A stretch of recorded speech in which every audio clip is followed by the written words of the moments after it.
100% ಸಿಗ್ತಾರೆ. ರಾಜೀನಾಮೆ ಕೊಡುವಂತಹ ಪರಿಸ್ಥಿತಿ ಅನಿವಾರ್ಯತೆ ಅವ್ರಿಗೆ ಎದುರಾಗುತ್ತೆ. ಮೂಡದಲ್ಲಿ ಅವರು ಕೋರ್ಟಲ್ಲಿ ಏನೇ ಸರ್ಕಸ್ ಮಾಡ್ಬೋದು, ಆದರೆ ವಾಲ್ಮೀಕಿ ಹಗರಣದಲ್ಲಿ ಅವ್ರು ತಪ್ಪಿಸ್ಕೊಳ್ಳಿಕ್ಕೆ ಸಾಧ್ಯ ಇಲ್ಲ. ಯಾಕಂದರೆ ಅವರೇ ಫೈನಾನ್ಸ್ ಮಿನಿಸ್ಟ್ರು. ಅವರು ಈಗ ಆಲ್ರೆಡಿ ಅವರೇ ಒಪ್ಕೊಂಡ್ಬಿಟ್ಟಿದ್ದಾರೆ, ಸದನದಲ್ಲೇ ಒಪ್ಕೊಂಡಿರೋದ್ರಿಂದ ಅವರು ನೈತಿಕ ಹೊಣೆ ಹೊತ್ತು ರಾಜೀನಾಮೆ ಕೊಡುವಂತಹ ಪರಿಸ್ಥಿತಿ ಆದಷ್ಟು ಬೇಗ ನಿರ್ಮಾಣ ಆಗುತ್ತೆ.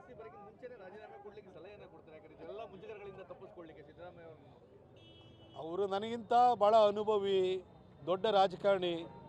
ನಾನೊಬ್ಬ ಚಿಕ್ಕವನಾಗಿ ಅವ್ರಿಗೆ ಹೇಳಿದೆ 14 ಸೆಟ್ ಸರೆಂಡರ್ ಮಾಡಿ ಸರ್, ಎಲ್ಲ ಪ್ರೂಫ್ ಸಿಕ್ಕಾಕೊಳ್ತಾರೆ, ಇಡೀ ಪ್ರಕರಣ ಅನ್ನೋದು ತಾರ್ಕಿಕ ಅಂತ್ಯಕ್ಕೆ ಹೋಗುತ್ತೆ ಅಂತ. ಆಗ ಕೊಟ್ಟಂಥ ಒಂದು ಕಾಳಜಿಯುಕ್ತ ಸಲಹೆಯನ್ನೇ ಕೇಳಿಲ್ಲ. ಇನ್ನು ಈ ಸಲಹೆ ಕೇಳಿದ್ರೆ ಅವ್ರು ಕೇಳ್ತಾರ, ನನ್ನ ಮಾತನ್ನು ಒಪ್ತಾರ? ಅವ್ರು ದೊಡ್ಡವರು, ಅವ್ರ ವಿವೇಚನೆ ತಕ್ಕಾಗಿ ಮಾಡಲಿ, ಆದ್ರೆ ನಾವು ಕಾನೂನು ಹೋರಾಟ ಮಾಡ್ತೀವಿ. ಅದಿನ್ನೂ ಭಾಳ ಟೈಮ್ ಇದೆ, ಇರಲಿ ಟೈಮ್. ಅದಕ್ಕೆ ತಾಯಿ ಚಾಮುಂಡಿಗೆ ಅವಮಾನ ಮಾಡಲಿಕ್ಕೆ ನಾನು MP ಆಗಿರಲಿ, MP ಆಗಿಲ್ದಲೇ ಇರಲಿ, ನಾನು ಬಿಡಲ್ಲ. ಬೇರೆಯವ್ರದ್ದು ಯಾರು ಏನೇ ಅವ್ರ ನಿಲುವುಗಳಿರ್ಬೋದು, ಆದರೆ ತಾಯಿ ಚಾಮುಂಡೇಶ್ವರಿಗೆ ಅವಮಾನ ಮಾಡಲಿಕ್ಕೆ BJPಯ ನಾವೆಲ್ಲ ಕಾರ್ಯಕರ್ತರು ಯಾವುದೇ ಕಾರಣಕ್ಕೂ ಬಿಡಲ್ಲ. ನಾವು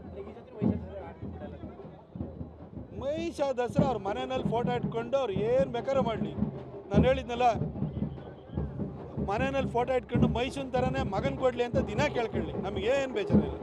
ಆದರೆ ಬೆಟ್ಟದಲ್ಲಿ ಬಿಡಲ್ಲ.